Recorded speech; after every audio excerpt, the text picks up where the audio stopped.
हरियाणा के किसानों को सरकार ने दी बड़ी राहत। बारिश ओलावृष्टि के नुकसान में मुआवजे से हटाई 5 एकड़ जमीन की शर्त। 15 मार्च तक मुआवजे के लिए कर सकते हैं आवेदन। सीएम मनोहर लाल ने प्रदेश को दी बड़ी सौगात। 4200 करोड़ की 8 परियोजनाओं का किया उद्घाटन शिलान्यास। हरियाणा अंत्योदय परिवार परिवहन योजना की लॉन्च। चुनावी चर्चाओं के बीच चौधरी वीरेंद्र सिंह का बड़ा बयान। जेजेपी से नहीं हो सकता गठबंधन। हम 10 की 10 लोकसभा सीटों पर चुनाव लड़ेंगे। हिसार सीट से अपने बेटे को बता सबसे बढ़िया उम्मीदवार। हरियाणा के बिजली मंत्री के कार्यक्रम में बत्ती गुल। छाया अंधेरा तो मोबाइल की लाइट करनी पड़ी ऑन। सीएम कर रहे थे विकास कार्यों का उद्घाटन। चीन में पति की हैवानियत। घरेलू कलह में पत्नी पर जानलेवा हमला। गोली मारने के बाद गर्दन पर सुए से किए कई बार खुद को गोली मार दी जान। घरेलू कलह के चलते वारदात को दिया अंजाम। रूम में सेक्सटॉर्शन गैंग का पर्दाफाश। अश्लील वीडियो कॉल कर बनाते शिकार। बुजुर्ग डॉक्टर से ऐंठे करीब 9 लाख। शिकायत के बाद दिल्ली पुलिस ने 2 आरोपी किए गिरफ्तार। रूस में फंसे हरियाणा पंजाब के युवक जबरन सेना में भर्ती कर यूक्रेन के खिलाफ जंग में भेजने का आरोप। वीडियो बनाकर भारत सरकार से लगाई मदद की गुहार। कमांडो करेंगे नकल पर कसेंगे नकल पर नकेल। नूंह में परीक्षा केंद्रों पर हरियाणा पुलिस के कमांडोज तैनात। तावड़ू में नकल का वीडियो हुआ था वायरल। नूंह में तेंदुए का खौफ। दंपत्ति पर किया हमला। महिला घायल। अरावली में घूम रहे हैं कई तेंदुए। लोगों में भय का माहौल। सोनीपत में चोरों के हौसले बुलंद। एक साथ 3 दुकानों को बनाया निशाना। लाखों की नकदी और सामान पर किया हादसा। पुलिस जांच में जुटी। किसान आंदोलन पर हाईकोर्ट की तल्ख टिप्पणी। कहा बच्चों की आड़ में हथियारों के साथ किया जा रहा है प्रदर्शन। ऐसे नेताओं को गिरफ्तार कर भेज देना चाहिए चेन्नई। कांग्रेस की केंद्रीय चुनाव समिति की आज अहम बैठक। शाम 6 बजे दिल्ली में होगी बैठक। लोकसभा चुनाव के लिए आ सकती है पहली सूची।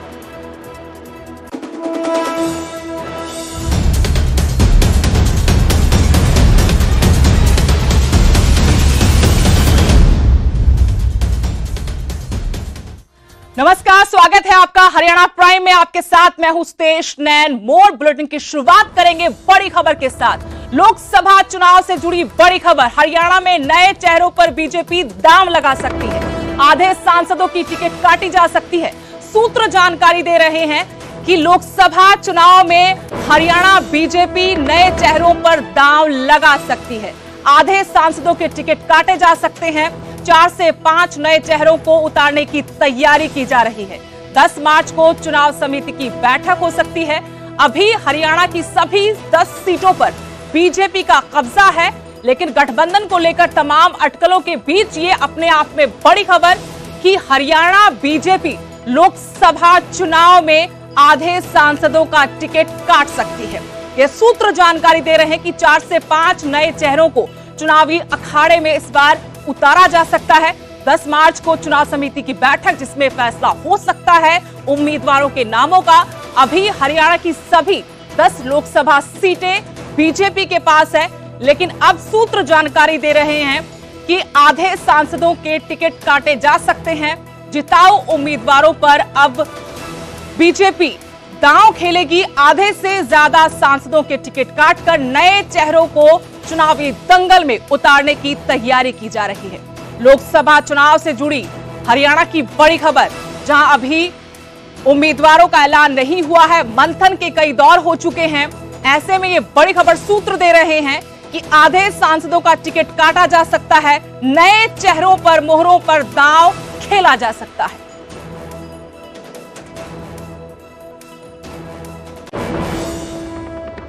उधर सीएम मनोहर लाल ने प्रदेश को आज कई बड़ी सौगातें दी। करीब 8 परियोजनाओं का शिलान्यास उद्घाटन किया।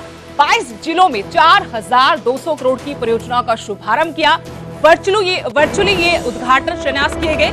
हरियाणा अंत्योदय परिवार परिवहन योजना हैप्पी को लॉन्च किया। हैप्पी योजना के लाभार्थियों को सीएम ने कार्ड भी बांटे। आज पंचकुला में मुख्यमंत्री मनोहर लाल का कार्यक्रम था। इस दौरान वर्चुअली उन्होंने कई बड़ी सौगातें प्रदेश के अलग अलग जिलों को दी है। 22 जिलों को ये बड़ी सौगातें आज वर्चुअली मुख्यमंत्री की तरफ से दी गई। करीब दो बड़ी परियोजनाएं आप कह सकते हैं इसमें जुड़ी हुई थी। एक हैप्पी जो योजना है उसको लॉन्च किया। इसके अलावा कुल अगर लागत की बात करें तो 22 जिलों में 4200 करोड़ की परियोजनाओं का उद्घाटन और शिलान्यास इसमें शामिल। मिलाकर 679 ऐसे प्रोजेक्ट हैं जिनका उद्घाटन और शिलान्यास आज हो रहा है। कुल लागत आज के इस कार्यक्रमों की, जो हरियाणा अंत्योदय परिवार परिवहन योजना या हैप्पी योजना को मिलाकर 4223 करोड़ रुपए की योजनाएं हैं जो जनता को समर्पित की जा रही है पूरे देश में अथवा हरियाणा में। इंफ्रास्ट्रक्चर की नई नई योजनाएं जो हमने शिलान्यास की, उनका उद्घाटन किया। ये भी हो सकता है कि कुछ शिलान्यास हमारी सरकार आने से पहले के हुए हो, उन्होंने तो शायद पत्थर लगा के छोड़ दिया होगा शिलान्यास था, लेकिन अस्तोगत्वा हमने उनका भी सबका उद्घाटन किया। और एक नई बात, आज भी जिन प्रोजेक्ट्स का शिलान्यास हम कर रहे हैं, इसका उद्घाटन भी हमको ही करना है। हरियाणा की मनोहर सरकार ने आज किसानों को भी बड़ी राहत दी है। मुआवजे से 5 एकड़ जमीन की जो शर्त थी उसको सरकार ने हटा दिया है। आपको बता दें, बारिश ओलावृष्टि की वजह से फसलों को काफी नुकसान पहुंचा था। किसान लगातार मुआवजा देने की मांग के साथ साथ ये भी सरकार से मांग कर रहे थे कि सरकार ने जो सिर्फ 5 एकड़ जमीन के मुआवजे की बात की है, जो शर्त रखी है, उसको हटा दिया जाए, क्योंकि बहुत सारे किसान ऐसे जिनकी 5 एकड़ से ज्यादा फसल थी जो पूरी तरह से तबाह हो गई है। ऐसे में उनको मुआवजा मिलना चाहिए। आखिरकार सरकार ने उनकी मांग स्वीकार की है और अब 5 एकड़ जमीन की जो शर्त थी उसको हटा दिया है। 15 मार्च तक मुआवजे के लिए आवेदन किया जा सकेगा। पोर्टल पर जाकर किसान अपने नुकसान की रिपोर्ट अपलोड कर सकते हैं। इसके बाद सरकार पीड़ित किसानों को मुआवजे का मरहम लगाएगी।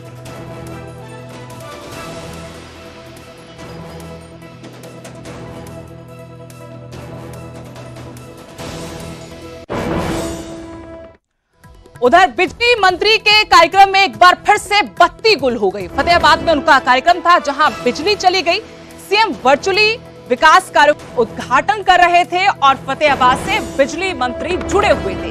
इसी दौरान उनके यहां पर बिजली गुल हो गई, अंधेरा छा गया। मोबाइल की लाइट में बिजली मंत्री रणजीत चौटाला बैठे रहे। बत्ती गुल होने से अधिकारियों के भी हाथ पांव फूल गए। कुछ देर बाद हालांकि फिर से लाइट आ गई, लेकिन कुछ देर के लिए वहां पर सभी जो अधिकारी थे वो सख्ते में आ गए। बिजली मंत्री के कार्यक्रम ये तस्वीरें आपको दिखा रहे हैं जहां वर्चुअली वो मुख्यमंत्री के कार्यक्रम से जुड़े हुए थे। बिजली मंत्री के साथ तमाम अधिकारी मौजूद थे। इसी दौरान वहां पर बिजली चली जाती है और अधिकारियों के हाथ पांव फूल जाते हैं। मोबाइल की टॉर्च के साथ कुछ देर तक काम चलाया जाता है और फिर बिजली को दुरुस्त किया जाता है। बिजली मंत्री जी के कार्यक्रम में लाइट चली गई जी। हाँ ली वीडियो में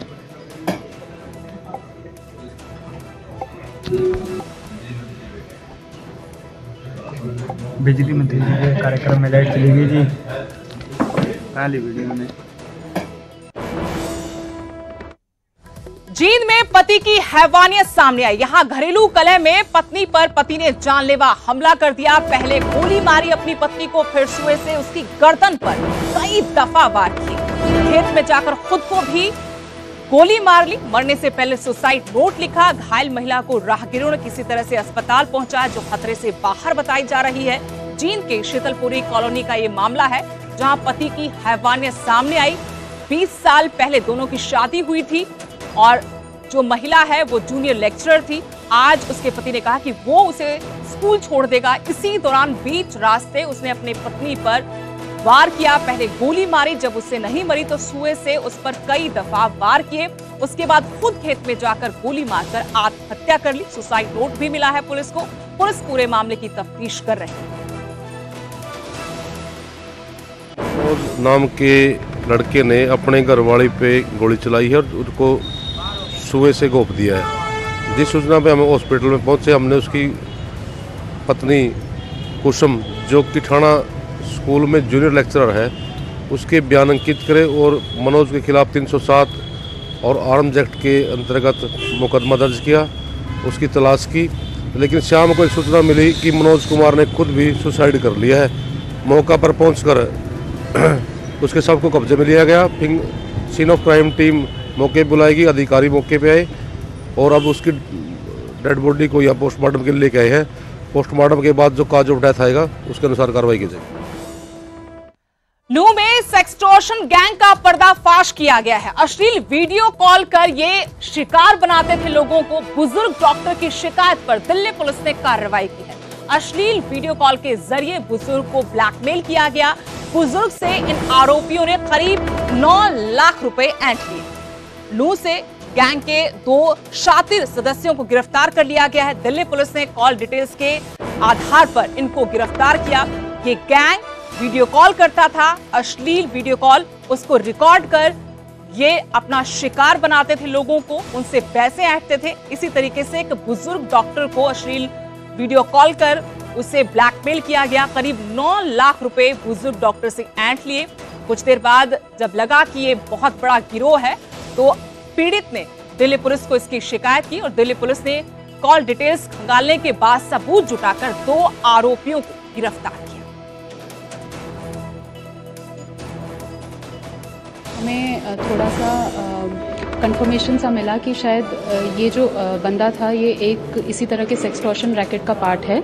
तो हमने फिर टीम भेज के उसके घर पे रेड डाली।